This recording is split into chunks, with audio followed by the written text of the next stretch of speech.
Hi friends, welcome to my channel Pavithra's beauty vlog. ಇವತ್ತಿನ ವ್ಲಾಗ್ನ ಶುರು ಮಾಡ್ತಾ ಇದ್ದೀನಿ. ಇವತ್ತು ಸ್ವಲ್ಪ ಹೊರಗಡೆ ಹೋಗೋದಿತ್ತು, ಅಲ್ಲಿಂದನೇ ವ್ಲಾಗ್ನ ಸ್ಟಾರ್ಟ್ ಮಾಡ್ತಾ ಇದ್ದೆ. ಒಂದು ಸಣ್ಣ ನನ್ನ ಒಂದು ಹಳೆ ಮೆಮೊರಿ ಅಂತಲೇ ಹೇಳ್ಬೋದು. ಇದು ಬಂದ್ಬಿಟ್ಟು ನಾವು ಇದ್ದಂತಹ ಒಂದು ಕ್ವಾರ್ಟರ್ಸ್. ನಮ್ಮ ಮನೆ ಕೂಡ ತೋರಿಸ್ತೀನಿ. ಇಲ್ಲೇ ನಾವು 3 ವರ್ಷ ಇದ್ವಿ. ಸೊ ಒಂದು ಹಳೆಯ ಮೆಮೊರಿ ಅಂತ ಹೇಳ್ಬೋದು. ಅದನ್ನು ನೋಡ್ಕೊಂಡು ಹೋಗೋಣ ಅಂತ ಬಂದ್ವಿ. ಆ ಒಂದು ರೆಡ್ ಕಲರ್ ಮನೆ ಕಾಣಿಸ್ತಾ ಇದೆಯಲ್ಲ, ಅಲ್ಲಿ ಅದೇ ನಮ್ಮ ಮನೆ. ಅಲ್ಲಿ ನಾವು 3 ವರ್ಷ ಇದ್ವಿ. ಆ್ಯಂಡ್ ಇದು ಬಂದ್ಬಿಟ್ಟು ನಾನು ಕುಚ್ಚು ಕ್ಲಾಸ್ ಹೇಳ್ಕೊಡ್ತಿದ್ದಂತಹ ಒಂದು ಜಾಗ. ಇಲ್ಲಿ ನಾನು ಕುಚ್ಚು ಕ್ಲಾಸ್ ಮಾಡ್ತಾಯಿದ್ದೆ. ಸೊ ಎಲ್ಲ ಒಂದು ನೆನಪು ಹಾಗೆ ಉಳಿದಿದೆ. ಸೊ ಇಲ್ಲಿ ಯಾರು ಇದ್ದು ಹೋಗಿದ್ದೀರಾ ಕ್ವಾರ್ಟರ್ಸ್, ಸೊ ಅವ್ರಿಗೂ ಕೂಡ ಒಂದು ಸವಿ ನೆನಪು ಬಂದಿರತ್ತೆ ಅಂತ ಅನ್ಕೋತೀನಿ. ಸ್ವಲ್ಪ ಪರ್ಚೇಸಿಂಗ್ ಇತ್ತು, ಅದನ್ನು ಕೂಡ ಮಾಡಿ ನಾವು ಬರೋಣ ಅಂತ ಹೋದ್ವಿ. ಅವತ್ತಿನ ವ್ಲಾಗ್ನ ಕಂಟಿನ್ಯೂ ಮಾಡೋಕ್ಕಾಗಲಿಲ್ಲ. ಸೊ ಹಾಗಾಗಿ ಮಾರನೇ ದಿನ ಆ ವ್ಲಾಗ್ನ ಕಂಟಿನ್ಯೂ ಮಾಡ್ತಾಯಿದ್ದೀನಿ. ಅದೇ ಒಂದು ಜಾಗದಲ್ಲಿ ಒಂದು ಫುಡ್ ಕೋರ್ಟ್ ಅಂತ ಇತ್ತು. ಅಂತಂದರೆ ನಮಗೆ ಕ್ವಾರ್ಟರ್ಸಲ್ಲಿ ಇರೋರಿಗೆ, ಒಳಗಡೆ ಇರೋರಿಗೆ ಸೊ ಹೆಲ್ಪ್ ಆಗಲಿ ಅಂತ ಹೇಳ್ಬಿಟ್ಟು ಒಂದು ಫುಡ್ ಕೋರ್ಟ್ ಅಂತ ಸ್ಟಾರ್ಟ್ ಮಾಡಿದರು. ನಾವಿದ್ದಾಗಲೇ ಶುರು ಆಗಿತ್ತದು. ಅಲ್ಲಿ ಹೋಗಿ ಬರೋಣ ಅಂತ ಅನ್ನಿಸ್ತು. ಹಾಗೆ ಅಲ್ಲಿ ಕೂಡ ವಿಸಿಟ್ ಮಾಡಿದ್ವಿ. ಒಂದು ಗಿಫ್ಟ್ ಸೆಂಟರ್ ಇದೆ, ಅಲ್ಲಿ ಒಳ್ಳೊಳ್ಳೆ ಗಿಫ್ಟ್ಗಳು ಸಿಗುತ್ತೆ. ಬಟ್ ಅವತ್ತು ಕ್ಲೋಸ್ ಆಗಿತ್ತು ನಾವು ಹೋಗೋ ಟೈಮಿಂಗ್ಸಲ್ಲಿ. ಅಮ್ಮನಿಗೆ ಸ್ವಲ್ಪ ಮಿಕ್ಸಿ ಬೇಕಾಗಿತ್ತು, ಹಾಗಾಗಿ ಒಂದು ಮಿಕ್ಸಿ ತೊಗೊಂಡು ಮತ್ತು ಒಂದು ಕುಕ್ಕರ್, ಇಷ್ಟೇ, ಜಾಸ್ತಿ ಪರ್ಚೇಸಿಂಗ್ ಏನಿಲ್ಲ.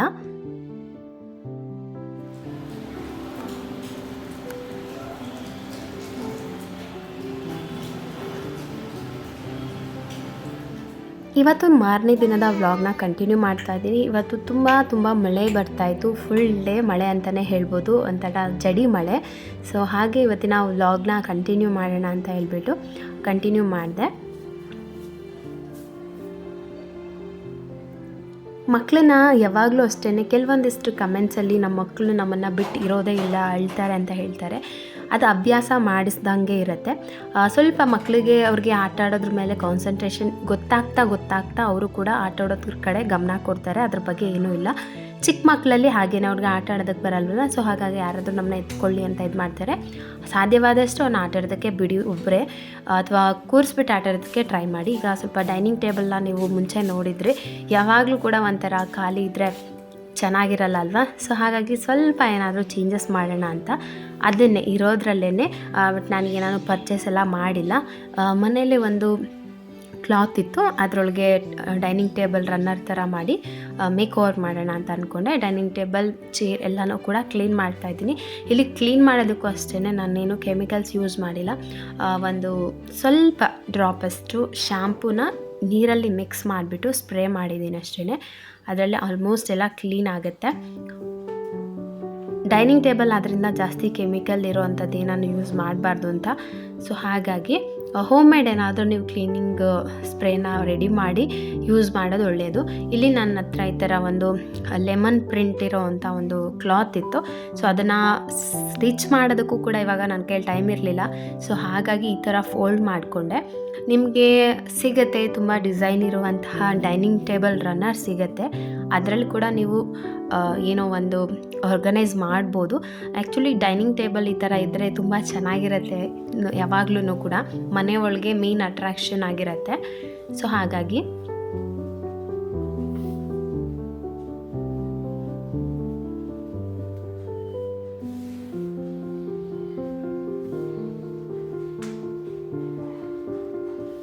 ಎಕ್ಸ್ಟ್ರಾ ಥಿಂಗ್ಸ್ ಏನು ಬೈ ಮಾಡಿಲ್ಲ. ಒಂದು ವುಡ್ ಟ್ರೇ ಇತ್ತು, ಅದನ್ನೇ ಯೂಸ್ ಮಾಡ್ತಾ ಇದ್ದೀನಿ. ಹಾಗೆ ಒಂದು ಫ್ಲವರ್ ಪಾಟು ಇತ್ತು. ಮತ್ತು ಡೈನಿಂಗ್ ಟೇಬಲಲ್ಲಿ ಮೇನ್ ಬಂದುಬಿಟ್ಟು ವಾಟರ್ ಬಾಟಲ್ ಇರಬೇಕು. ಊಟ ಮಾಡಬೇಕಾದ್ರೆ ಅಥವಾ ಹೊರಗಡೆಯಿಂದ ಬಂದ ತಕ್ಷಣ ನಮಗೆ ನೀರು ಬೇಕಾಗುತ್ತೆ. ಸೊ ಆ ಒಂದು ಟೈಮಲ್ಲಿ ಯೂಸ್ ಮಾಡ್ಕೊಳ್ಳೋದಕ್ಕಾಗುತ್ತೆ. ಹಾಗೆ ಸ್ವಲ್ಪ ಸಾಲ್ಟ್ ಮತ್ತು ಟೂತ್ ಪಿಕ್ ಮತ್ತು ಊಟ ಆದಮೇಲೆ ತಿನ್ನೋವಂಥದ್ದು. ಒಂದು ಮನಿ ಪ್ಲ್ಯಾಂಟನ್ನು ಈ ಥರ ಗ್ಲಾಸಲ್ಲಿ ಹಾಕಿಟ್ಟಿದೆ, ಅದನ್ನು ಕೂಡ ಚೆನ್ನಾಗಿ ಕಾಣಿಸುತ್ತೆ ಗ್ರೀನಾಗಿ ಅಂತ ಹೇಳ್ಬಿಟ್ಟು. ಹಾಗೆ ಫ್ರೂಟ್ ಬ್ಯಾಸ್ಕೆಟ್. ಸೊ ಇಷ್ಟೇ ರೆಡಿ ಆಯಿತು. ಸಿಂಪಲ್ಲಾಗಿ ಏನು ಎಕ್ಸ್ಟ್ರಾ ಥಿಂಗ್ಸ್ ಯೂಸ್ ಮಾಡಿಲ್ಲ ನಾನು. ಇರೋದ್ರಲ್ಲೇ ಈ ಥರ ಬಿಫೋರ್ ನೀವು ನೋಡಿದ್ರಿ ಹೇಗೆ ಕಾಣಿಸ್ತಾ ಇತ್ತು ಅಂತ. ಸೊ ಆಫ್ಟರ್ ಈ ಥರ ಕಾಣಿಸ್ತಾ ಇದೆ.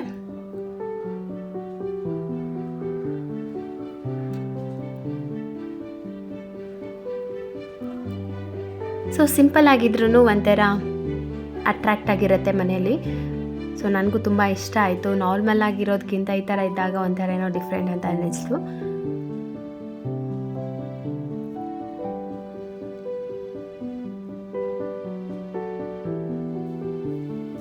ಹಾಗೆ ಪ್ರೀತಮ್ ಮಲಗಿದ್ದ. ಅವನು ಎದ್ದೇಳೋ ಅಷ್ಟರೊಳಗೆ ಸ್ವಲ್ಪ ಅಲ್ಲಿ ಇಲ್ಲಿ ಚೆಲ್ಲಾಪಿಲ್ಲಿ ಆಗಿರುತ್ತೆ. ಪ್ರೀತಮ್ ದೊಡ್ಡವನಾಗಿರೋದ್ರಿಂದ ಇವಾಗ ಎಲ್ಲೇ ಕರ್ಕೊಂಡೋದ್ರು ಅಥವಾ ಈಗ ಬೆಡ್ ಎಲ್ಲ ಕ್ಲೀನ್ ಮಾಡಿರ್ತೀನಿ, ಬೆಡ್ ಮೇಲೆ ಇಟ್ಟಿರುವಂಥ ಪಿಲ್ಲೋ ಬೊಂಬೆಗಳನ್ನೆಲ್ಲ ತೆಗೆದುಬಿಟ್ಟು ಎಸಿತಾನೆ. ಸೊ ಅವ್ನು ಎದ್ದೇಳೋ ಅಷ್ಟರೊಳಗೆ ನಾನು ಸ್ವಲ್ಪ ಕೆಲಸ ಎಲ್ಲ ಮಾಡ್ಕೊಳ್ಳೋಣ ಅಂತ ಅಂದ್ಕೊಂಡೆ. ಹಾಗೆ ಇವತ್ತು ನಾನು ಹೇಳ್ತಾ ಇರೋದು ಅಂತಂದರೆ ಸಿ ಸೆಕ್ಷನ್ ಆದಮೇಲೆ ನಾನು ಮಾಡಿರೋ ತಪ್ಪನ್ನು ನೀವು ಮಾಡೋಕ್ಕೆ ಹೋಗಬೇಡಿ ಅಂತ. ಯಾಕೆ ಅಂತ ಅಂದರೆ ಸಿ ಸೆಕ್ಷನ್ ಆದ ಒಂದು ಅಂತಂದರೆ ನಾನು ಆಪ್ಷನ್ ಇರಲಿಲ್ಲ. ಸೊ ಇದು ನಾನು ಹೇಳಿದ್ರೆ ನಿಮಗೆ ಹೆಲ್ಪ್ ಆಗ್ಬೋದು ಅಂತ ಅನ್ನಿಸ್ತು. ಯಾಕೆ ಅಂತಂದರೆ ನಮ್ಮ ಪಾಪು ಐ ಸಿ ಯುನಲ್ಲಿ ಇದ್ದಿದ್ದರಿಂದ ನನಗೆ ಆಪ್ರೇಷನ್ ಆದ ಮಾರನೇ ದಿನವೇ ಐ ಸಿ ಯುಯಿಂದ ವಾರ್ಡ್ಗೆ ತುಂಬಾ ವಾಕ್ ಮಾಡೋಂಥ ಪರಿಸ್ಥಿತಿ ಇತ್ತು. ಸೊ ಅದು ಅನಿವಾರ್ಯವಾಗಿ ಹೋಗಬೇಕಾಗಿತ್ತು. ಅದಾದಮೇಲೆ 2 ಮಂತ್ಸ್ಗೆ 3 ಮಂತ್ಸಲ್ಲೇ ನಾನು ಎಲ್ಲ ಕೆಲಸ ಸ್ಟಾರ್ಟ್ ಮಾಡಿದೆ. ಸೊ ಇವಾಗ ಸ್ವಲ್ಪ ಬ್ಯಾಕ್ ಪೇಯ್ನು, ಅನಸ್ತೇಷಿಯಾ ಜಾಗದಲ್ಲಿ ಸ್ವಲ್ಪ ಬೆಂಡ್ ಹಾಕಿದ್ರೆ ಅಥವಾ ಏನಾದರೂ ಶಾರ್ಪಾಗಿ ನನಗೆ ಪೇಯ್ನ್ ಅನಿಸೋದು ಗೊತ್ತಾಗ್ತಾ ಇರುತ್ತೆ. ಸೊ ಹಾಗಾಗಿ ನೀವು ಅಷ್ಟೇ ಇಮಿಡಿಯೇಟಾಗಿ ಅಂದರೆ ಓಡಾಡೋದು, ಸಣ್ಣ ಪುಟ್ಟ ಕೆಲಸ ಮಾಡೋದು, ವಾಕಿಂಗ್ ಮಾಡೋದು ಎಲ್ಲ ತುಂಬ ಇಂಪಾರ್ಟೆಂಟ್ ಕ್ಯೂರ್ ಆಗೋದಕ್ಕೇ. ಆದರೆ ಯಾವುದೇ ಕಾರಣಕ್ಕೂ ತುಂಬ ಬೆಂಡಾಗಿ ಮಾಡೋ ಕೆಲಸ ಇರ್ಬೋದು ಅಥವಾ ಹೆವಿ ವೆಯ್ಟನ್ನು ಲಿಫ್ಟ್ ಮಾಡೋದಿರ್ಬೋದು, ಇದನ್ನು ದಯವಿಟ್ಟು ಮಾಡೋದಕ್ಕೆ ಹೋಗ್ಬೇಡಿ. ಒಂದು 6 ಮಂತ್ಸ್ವರೆಗೂ ಟ್ರೈ ಮಾಡಿ ಆದಷ್ಟು ಏನು ಮಾಡೋದಕ್ಕಾಗ್ದಲೇ ಇರೋದಕ್ಕೆ. ಸಿ ಸೆಕ್ಷನ್ ಗಾಯ ಏನಿರುತ್ತಲ್ವ, ಸೊ ಅದು 6 ವೀಕ್ಸ್ಗೆ ವಾಸಿ ಆಗುತ್ತೆ ಅಂತ ಹೇಳ್ತಾರೆ. ಆ ಥರ ಏನೂ ತೊಂದರೆ ಇಲ್ಲ. ಬಟ್ ಆದ್ರೂ ಕೂಡ ಒಂದು 6 ಲೇಯರ್ನ ಏನು ನಮ್ಮ ಅಬ್ಡೋಮಿನಲ್ ಕಟ್ ಮಾಡಿರ್ತಾರೆ ಅದನ್ನು ತೊಗೊಳ್ಳೋದಕ್ಕೆ ಸ್ವಲ್ಪ ಟೈಮ್ ತೊಗೊಳುತ್ತೆ. ಸೊ ಹಾಗಾಗಿ ಹೇಳಿದಷ್ಟೇ. ಇವಾಗ ನನಗಾಗಿ ಅವರ ಥರ ಬೇರೆಯವ್ರಿಗೆ ಆಗಬಾರ್ದು ಅಂತಷ್ಟೇ. ಇವಾಗ ಕುಕ್ಕಿಂಗ್ ಟೈಮ್, ಅಡುಗೆ ಮಾಡೋದಕ್ಕೆ ಏನು ಮಾಡೋದು ಅಂತ ಪ್ಲ್ಯಾನ್ ಮಾಡ್ತಾಯಿದ್ದೆ. ಅದನ್ನು ಕೂಡ ನಿಮ್ಮ ಜೊತೆ ಹಾಗೆ ಶೇರ್ ಮಾಡ್ಕೊತಾ ಇದ್ದೀನಿ. ಆಮೇಲೆ ಇನ್ನೊಂದು ವಿಚಾರಕ್ಕೆ ನಿಮಗೆಲ್ಲರಿಗೂ ತುಂಬ ಥ್ಯಾಂಕ್ಸ್ ಹೇಳಬೇಕು. ಯಾಕೆ ಅಂತಂದರೆ ಪ್ರೀವಿಯಸ್ ವಿಡಿಯೋದಲ್ಲಿ ನಾನು ಕುಕ್ಕಿಂಗ್ ಚಾನಲ್ ಬಗ್ಗೆ ಹೇಳಿದ್ದಕ್ಕೆ ತುಂಬ ಜನ ರೆಸ್ಪಾನ್ಸ್ ಮಾಡಿ ತುಂಬ ಒಂದು ಸಜೆಷನ್ನ ಕೊಟ್ಟಿದ್ದೀರಾ, ಈ ಥರ ನೇಮ್ ಇಡಿ ಅಂತ. ಸೊ ನನಗೆ ತುಂಬ ಖುಷಿ ಆಯಿತು, ಸಿಕ್ಕಾಪಟ್ಟೆ ಖುಷಿ ಆಯಿತು. ನನಗೊಂದು ಒಳ್ಳೆಯ ಒಂದು ಎನರ್ಜಿ ಸಿಕ್ಕಿದೆ ಅಂತ ಹೇಳ್ಬೋದು ಕುಕ್ಕಿಂಗ್ನ ಸ್ಟಾರ್ಟ್ ಮಾಡೋದಕ್ಕೆ. ಖಂಡಿತ ಮಾಡ್ತೀನಿ. ನೆಕ್ಸ್ಟ್ ಮಂತ್ 1ನೇ ತಾರೀಕಿಂದ ಅಂತ ಹೇಳಿದ್ದೀನಿ. ಖಂಡಿತ ಅಲ್ಲಿಂದ ನನ್ನ ಕುಕಿಂಗ್ ಚಾನಲಲ್ಲಿ ರೆಸಿಪೀಸ್ ಬರ್ತಾ ಇರುತ್ತೆ, ಈ ಚಾನಲಲ್ಲಿ ವ್ಲಾಗ್ಸ್ಗಳು ಬರ್ತಾ ಇರುತ್ತೆ. ಥ್ಯಾಂಕ್ ಯು ಸೋ ಮಚ್ ನಿಮ್ಮ ಪ್ರೀತಿಗೆ. ಇವಾಗ ನಾನು ಬೆಂಡೆಕಾಯಿ ಫ್ರೈ ಮಾಡ್ತಾ ಇದ್ದೀನಿ, ಅದಕ್ಕೆ ಸ್ವಲ್ಪ ಮಸಾಲೆಗಳನ್ನೆಲ್ಲ ಆ್ಯಡ್ ಮಾಡಿಕೊಂಡೆ. ಖಂಡಿತ ಇದೆಲ್ಲ ರೆಸಿಪೀಸ್ನ ಸಪ್ರೇಟಾಗಿ ನನ್ನ ಚಾನಲಲ್ಲಿ ಹಾಕ್ತೀನಿ. ನಾರ್ಮಲ್ ಪ್ಲೇನ್ ಮಸಾಲೆಗಳನ್ನು ಹಾಕಿದ್ದೀನಿ. ಸ್ವಲ್ಪ ಕಡಲೆ ಹಿಟ್ಟನ್ನು ಹಾಕಿಬಿಟ್ಟು ಲೈಟಾಗಿ ನೀರನ್ನು ಸ್ಪ್ರಿಂಕಲ್ ಮಾಡ್ತಾ ಇದನ್ನು ಚೆನ್ನಾಗಿ ಮಿಕ್ಸ್ ಮಾಡಿಕೊಂಡು ಡೀಪ್ ಫ್ರೈ ಮಾಡಿಕೊಂಡ್ರೆ ಕ್ರಿಸ್ಪಿ ಬೆಂಡೆಕಾಯಿ ಫ್ರೈ ರೆಡಿ ಆಗುತ್ತೆ. ಇದು ಸೈಡ್ಗೆ ಇರಲಿ ಅಂತ ಆ್ಯಕ್ಚುಲಿ ನಾನು ಇವಾಗ ಬೋಂಡನೋ ಬಜ್ಜಿನೋ ಮಾಡಬೇಕು ಅಂತ ಇತ್ತು. ಅಷ್ಟೆಲ್ಲ ನನ್ನ ಹಸ್ಬೆಂಡ್ ಬೆಂಡೆಕಾಯಿ ಕೊಟ್ಟು ಕಳಿಸಿದ್ರು. ಬರೀ ಬೆಂಡೆಕಾಯಿ ಪಲ್ಯ ಸಾಂಬಾರು ತಿಂದು ಬೇಜಾರಾಗಿತ್ತಲ್ಲ, ಸೊ ಹಾಗಾಗಿ ಇದನ್ನು ಮಾಡಿದೆ. ಇವತ್ತೇನಂತ ಅಂದರೆ ರೈಸ್ ಏನು ಮಾಡೋ ಐಡಿಯಾ ಇದ್ದಿದ್ದಿಲ್ಲ. ಒಂದು ಪಲ್ಯ ಮತ್ತು ಚಪಾತಿ ಜೊತೆಗೆ ಇದು ಅಷ್ಟೇ. ಇಲ್ಲಿ ನಾನು ಬಟಾಣಿ ಮತ್ತು ಆಲೂಗೆಡ್ಡೆ ಹಾಕಿ ಒಂದು ಪಲ್ಯ ಮಾಡ್ತಾಯಿದ್ದೆ. ಅದಕ್ಕೆ ಕರಿ ಥರ ಸ್ವಲ್ಪ ಧನಿಯಾ ಪುಡಿ, ಖಾರದ ಪುಡಿ, ಮಸಾಲ ನಿಮ್ಮ ಟೇಸ್ಟಿಗೆ ಅನುಗುಣವಾಗಿ ಹಾಕ್ಕೊಳ್ಳಿ. ಸ್ವಲ್ಪ ಅರಿಶಿನ, ಸ್ವಲ್ಪ ಜೀರಿಗೆ ಪೌಡರ್ ಇಷ್ಟನ್ನು ಹಾಕಿ ಸ್ವಲ್ಪ ನೀರು ಹಾಕ್ಬಿಟ್ಟು ಒಂದು ಪೇಸ್ಟನ್ನು ರೆಡಿ ಮಾಡಿಕೊಂಡ್ರೆ ಈ ಒಂದು ಕರಿಗೆ ಚೆನ್ನಾಗಿರುತ್ತೆ. ಇದಾದಮೇಲೆ ಬಾಣಲಿಗೆ ಸ್ವಲ್ಪ ಎಣ್ಣೆ, ಅದೇ ಫ್ರೈ ಮಾಡಿರೋ ಆಯಿಲ್ ಇತ್ತಲ್ಲ ಬೆಂಡೆಕಾಯಿ, ಅದನ್ನೇ ಹಾಕ್ಕೊಂಡಿದ್ದೀನಿ. ಅದಕ್ಕೆ ಸಣ್ಣದಾಗಿ ಕಟ್ ಮಾಡಿಟ್ಟಿದ್ದಂಥ ಆಲೂಗೆಡ್ಡೆ ಹಾಕ್ಕೊಂಡು ಚೆನ್ನಾಗಿ ಫ್ರೈ ಮಾಡ್ಕೊಳ್ಳಿ.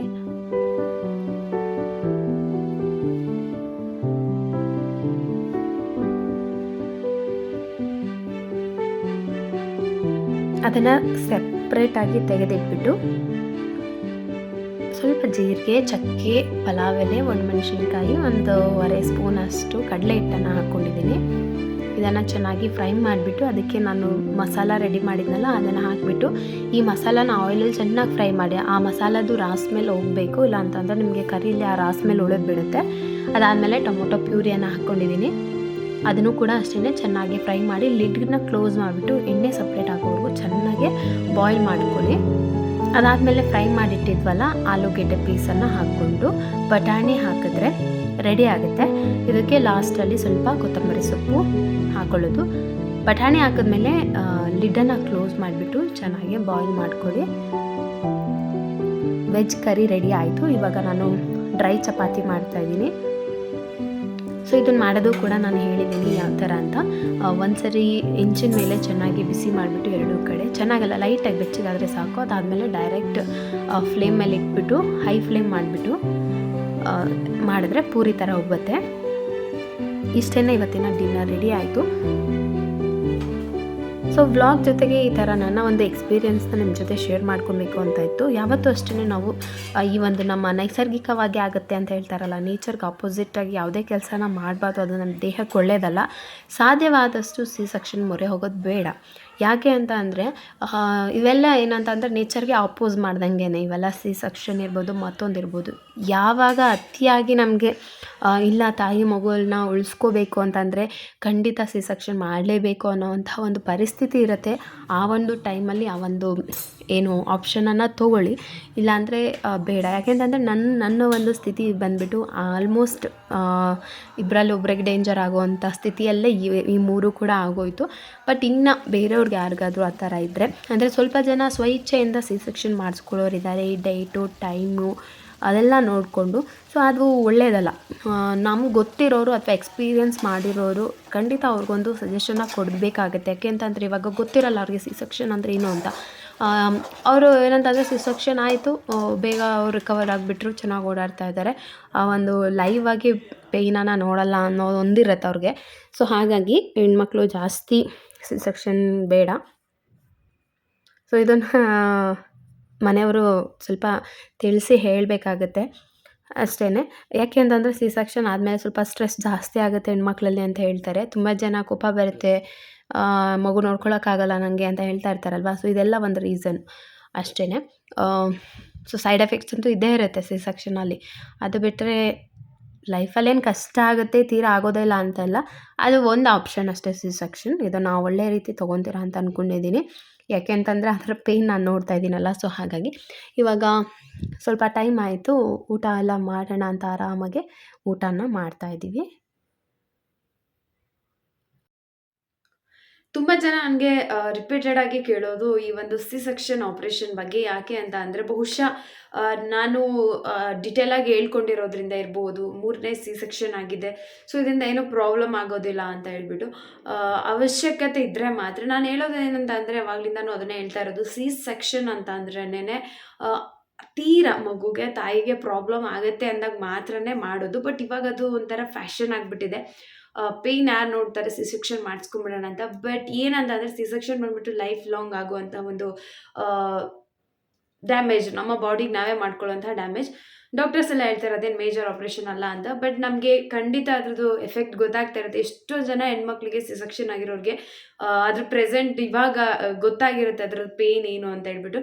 ಸೊ ಒಂದು ಇದರಲ್ಲಿ ನಮಗೆ ಗೊತ್ತಾಗಲ್ಲ, ಅದಾಗ್ತಾ ಆಗ್ತಾ ಆಗ್ತಾ ಅದ್ರದ್ದು ಪೇಯ್ನ್ ಏನಿದೆ, ಅದ್ರದ್ದು ಎಫೆಕ್ಟ್ ಏನಿದೆ ಗೊತ್ತಾಗ್ತಾ ಹೋಗುತ್ತೆ. ಸೊ ನನಗಿವಾಗೂ ಹಾಗೇನೆ ಪ್ರೆಸೆಂಟ್ ಆಗ್ತಾ ಇರೋದು. ಬ್ಯಾಕ್ ಪೇನಲ್ಲಿ ಅನಸ್ತೇಷಿಯಾ ಏನು ಕೊಟ್ಟಿದ್ರಲ್ಲ, ಆ ಒಂದು ಪಾಯಿಂಟಲ್ಲೇ ಈಗ ಪೇಯ್ನ್ ಆಗ್ತಾ ಇರೋದು. ಅಂತಂದರೆ ಸಣ್ಣದಾಗಿ ಒಂದು ಗೊತ್ತಾಗುತ್ತೆ, ಅಲ್ಲಿ ಪಾಯಿಂಟ್ ಔಟ್ ಆಗ್ತಾ ಇದೆ. ಅದ್ರ ಜೊತೆಗೆ ಸಿ ಸೆಕ್ಷನ್ ಆಗಿರೋ ಜಾಗದಲ್ಲೂ ಕೂಡ ಪೇಯ್ನ್ ಆಗ್ತಾ ಇರುತ್ತೆ. ಸೊ ಡಾಕ್ಟರ್ಸ್ ಹೇಳೋದು ಅದು ಟಿಶ್ಯೂ ಏನು ಕ್ರಿಯೇಟ್ ಆಗ್ತಾ ಇರುತ್ತೆ ಒಂದು ಸ್ವಲ್ಪ ತಿಂಗಳು ಮತ್ತು ಇಯರ್ ಆಗ್ತಾ ಆಗ್ತಾ. ಒಟ್ಟು ಟೋಟಲ್ ನಮಗೆ ಏನೇ ಮಗು ಆಪ್ರೇಷನ್ ಆಗಬೇಕಂತಂದರೆ 6 ಲೇಯರ್ಸ್ನ ಕಟ್ ಮಾಡಿರ್ತಾರೆ. ಸೊ ಆ ಒಂದು 6 ಲೇಯರ್ಸು ಕೂಡ ಟಿಶ್ಯೂ ಬೆಳೀತಾ ಬೆಳೀತಾ ಅದು ಕ್ಲಿಯರ್ ಆಗ್ತಾ ಹೋಗುತ್ತೆ. ಬಟ್ ಇದು ಖಂಡಿತ ಒಂದು ಎಫೆಕ್ಟ್ ಆಗೋ ಅಂಥದ್ದೇ. ಆಮೇಲೆ ನೀವು ಅದಕ್ಕೂ ಹೇಳ್ತೀರಾ, ನೀವು ಮುಂದೆ ಯಾರಿಗಾದ್ರೂ ಸಿ ಸೆಕ್ಷನ್ ಆಗೋರಿಗೆ ಭಯ ಆಗೋ ಥರ ನಾನು ಸಿ ಸೆಕ್ಷನ್ ಆಗೋದ್ರಿಂದ ಪ್ರಾಣಕ್ಕೆ ಅಪಾಯ ಅಂತ ಹೇಳ್ತಾ ಇಲ್ಲ, ಅಥವಾ ನಮ್ಮ ಕೈಯಲ್ಲಿ ತಡ್ಕೊಳ್ಳೋಕ್ಕೆ ಆಗಲ್ಲ ಅನ್ನೋಂಥ ಪ್ರಾಬ್ಲಮ್ ಅಂತ ಹೇಳ್ತಾ ಇಲ್ಲ. ಬಟ್ ಇವಾಗ ಜಾಸ್ತಿ, ಅದು ಭಾರತದಲ್ಲಿ, ನಮ್ಮ ಇಂಡಿಯಾದಲ್ಲಿ ಜಾಸ್ತಿ ಸಿ ಸೆಕ್ಷನ್ ಮೊರೆ ಹೋಗ್ತಾ ಇದ್ದಾರೆ ಅಂತ ಸೊ ಒಂದು ನ್ಯೂಸಲ್ಲಿ ನಾನು ಕೇಳಿದೆ. ಸೊ ಹಾಗಾಗಿ ಅಕಸ್ಮಾತ್ ಏನಾದರೂ ನೀವು ಮುಂದೆ ಅಥವಾ ಯಾರಾದರೂ ಈಗ ಪ್ರೆಸೆಂಟ್ ಇದ್ದರೆ ದಯವಿಟ್ಟು ನಾರ್ಮಲ್ ಡೆಲಿವರಿಗೆ ಪ್ರಯತ್ನವನ್ನು ಮಾಡಿ. ನಿಮ್ಮ ಡಾಕ್ಟರ್ಸ್ಗಳಿಗೆ ಹೇಳಿ, ಸಾಧ್ಯವಾದಷ್ಟು ಅವರು ಖಂಡಿತ ತೊಗೋಬೋದು. ಇಲ್ಲಾಂದರೆ ಪ್ರಿಕಾಷನ್ಸ್ನ ಕೇಳಿ ಡಾಕ್ಟರ್ಗೆ. ನಾರ್ಮಲ್ ಡೆಲಿವರಿಗೆ ಏನಾದರೂ ಪಾಸಿಬಿಲಿಟೀಸ್ ನಾವೇನಾದರೂ ಮಾಡಬೇಕಾ, ಅದ್ರ ಬಗ್ಗೆ ಏನಾದರೂ ವಿಚಾರ ತಿಳ್ಕೊಳ್ಳಿ. ಸಿ ಸೆಕ್ಷನ್ಗೆ ನಾನು ಫಿಕ್ಸ್ ಆಗಿಬಿಟ್ಟಿದ್ದೀನಿ, ಈ ಸರಿ ನನಗೆ ಏನು ಪೇಯ್ನ್ ಇಲ್ಲ, ಸಿ ಸೆಕ್ಷನ್ಗೆ ಓಕೆ ಮಾಡಿಬಿಟ್ಟಿದ್ದೀನಿ ಅಂತ. ಸೊ ಅದಕ್ಕೆ ಮಾತ್ರ ಹೋಗಬೇಡಿ. ಸಾಧ್ಯವಾದರೆ ನಿಮಗೆ ಚಾನ್ಸ್ ಇದೆ ಅಂತಂದರೆ ದಯವಿಟ್ಟು ನಾರ್ಮಲ್ ಡೆಲಿವರಿಗೆ ತೊಗೊಳ್ಳಿ. ತುಂಬ ಹೆಣ್ಮಕ್ಳು ನನ್ನ ಚಾನಲ್ ನೋಡೋದ್ರಿಂದ ಈ ವಿಚಾರ ಹೇಳಬೇಕು ಅಂತ ಅನ್ನಿಸ್ತು. ಸೊ ಹಾಗಾಗಿ ನನಗೆ ಪೇಯ್ನ್ ಇಲ್ವಾ, ನೀವು ಇಷ್ಟು ವರ್ಕ್ ಮಾಡ್ತೀರಾ ಅಂತ. ಬಹುಶಃ ನಾನು ಹಿಂದೆನೇ ಬೇಗ ಕೆಲಸ ಮಾಡೋದಕ್ಕೆ ಸ್ಟಾರ್ಟ್ ಮಾಡಿದೆ, ಅದು ಇರ್ಬೋದು. ಅದು ಅಲ್ಲದೆ ಇದು ಏನು ನನಗೆ ಅಂತಲೇ ಅಲ್ಲ, ಕೆಲಸ ಮಾಡಿದೆ ಅಂತ ಅನ್ನಲ್ಲ, ಸಿ ಸೆಕ್ಷನ್ ಆಗಿರೋರಿಗೆ ಕಾಮನ್ ಇದು ಅಂತ ಅನಿಸುತ್ತೆ. ತುಂಬ ಜನ ತುಂಬ ಹೊತ್ತು ಕುತ್ಕೊಂಡಾಗ ಬ್ಯಾಕ್ ಪೇನ್ ಅಂತ ಹೇಳ್ತಾರೆ. ಖಂಡಿತ ಆಗೋದಿಲ್ಲ. ಆ್ಯಂಡ್ ನನಗೆ ಪರ್ಟಿಕ್ಯುಲರ್ ಆಗಿ ಸೆಕ್ಷನ್ ಆಗಿರೋ ಜಾಗದಲ್ಲೇ ಪೇಯ್ನ್ ಆಗ್ತಾ ಇದೆ. ಸೊ ಡಾಕ್ಟರ್ಸ್ನ ಕೇಳಿದಲ್ಲಿ ಏನು ಅಂತ ದೊಡ್ಡ ವಿಚಾರ ಇರೋದಿಲ್ಲ, ಟಿಶ್ಯೂ ಕ್ರಿಯೇಟ್ ಆದಾಗ ಹಂಗೆ ಸೆಳೆತ ಅನ್ನೋ ಫೀಲ್ ಆಗುತ್ತೆ ಅಂತ ಹೇಳಿದರು. ಸೊ ಓಕೆ, ಇವಾಗ ಏನು ಪ್ರಾಬ್ಲಮ್ ಇಲ್ಲ. ಅದೇ ನಾರ್ಮಲ್ ಆಗಿ ಸೆಕ್ಷನ್ ಆಗಿರೋರ್ಗೆ ಹೆಂಗಿದೆಯೋ ಹಾಗೆ ಇರುತ್ತೆ. ಬಟ್ ನಾನು ಹೇಳ್ತಿರೋ ವಿಚಾರನ ದಯವಿಟ್ಟು, ಈಗ ಆಲ್ರೆಡಿ ಆಗಿರೋರು ಏನೂ ಮಾಡೋದಕ್ಕಾಗಲ್ಲ, ಅವ್ರ ಹೆಲ್ತ್ ಬಗ್ಗೆ ಕೇರ್ ಮಾಡಬೇಕಷ್ಟೇ. ಇದೇನಾಗುತ್ತೆ ಅಂತಂದರೆ, ಒಂದು ಜನ್ರೇಷನ್ ಈಗ ಆಲ್ಮೋಸ್ಟ್ ಎಲ್ಲ ಸೆಕ್ಷನ್ ಮಾಡಿದ್ರೆ ಅವರು ಒಂದು ಏಜ್ ಆಗ್ತಾ ಅದ್ರದ್ದು ಎಫೆಕ್ಟ್ ಜಾಸ್ತಿ ಆಗುತ್ತೆ. ಅಂತಂದರೆ ಆ ಏಜಲ್ಲಿ ಹೆಣ್ಮಕ್ಳಿಗೆ ಒಟ್ಟಿಗೆ ಅದೆಲ್ಲ ಗೊತ್ತಾಗುತ್ತೆ. ಸೊ ಹಂಗೆ ಮುಂದಿನ ಜನ್ರೇಷನ್ ಹಂಗೆ ಹೋಗ್ಬಿಡುತ್ತೆ. ಸೊ ಹಾಗಾಗಿ ಸಾಧ್ಯವಾದಷ್ಟು ನಾರ್ಮಲ್ ಡೆಲಿವರಿಗೆ ಮನೆಯವರು ಕೂಡ ಪ್ರೋತ್ಸಾಹ ಮಾಡಿ. ಯಾಕೆ ಅಂತಂದರೆ ಈಗ ಮಕ್ಳುಗಳ ನೋವನ್ನು ನೋಡೋಕ್ಕಾಗ್ದಲ್ಲ ಪೇರೆಂಟ್ಸ್ ಹೇಳ್ಬಿಡ್ತಾರೆ, ಬೇಡ ಇದೆಲ್ಲ ನೋಡೋಕ್ಕಾಗಲ್ಲ, ಸೆಕ್ಷನ್ ಆಗಿಬಿಡ್ಲಿ ಅಂತ. ಸೊ ಬೇಡ, ಒಂದು ದಿನದ 2 ದಿನದ ಅಥವಾ 1 ವಾರದ ನೋವು ಅಷ್ಟೇ ನಾರ್ಮಲ್ ಡೆಲಿವರಿ. ಬಟ್ ಸೆಕ್ಷನ್ ಬಂದುಬಿಟ್ಟು ಲೈಫ್ ಲಾಂಗ್ ಪೇಯ್ನ್ ಅದು. ನಾರ್ಮಲ್ ಡೆಲಿವರಿಗೆ ಟ್ರೈ ಮಾಡೋದಕ್ಕೆ ನೀವು ಕೂಡ ಅವ್ರಿಗೆ ಸಪೋರ್ಟ್ ಮಾಡಿ, ತಿದ್ದಿ ಹೇಳಿ, ಅಥವಾ ಅದಕ್ಕೇನು ಸಹಾಯ ನಿಮಗೇನು ಗೊತ್ತು ಅದನ್ನು ಹೇಳೋದನ್ನು ಟ್ರೈ ಮಾಡಿ. ಅದನ್ನು ಬಿಟ್ಬಿಟ್ಟು ನೀವೇ ಪ್ರೋತ್ಸಾಹ ಮಾಡಿಬಿಡಿ ಸೆಕ್ಷನ್ಗೆ. ಸೊ ಇದನ್ನು ಹೇಳಬೇಕು ಅಂತ ಅನ್ನಿಸ್ತು. ಖಂಡಿತ ನೆಕ್ಸ್ಟ್ ಡಿಸಿಷನ್ ಯಾರು ತೊಗೊಳ್ಳೋರಿದ್ದೀರಾ ಒಳ್ಳೆ ಥರ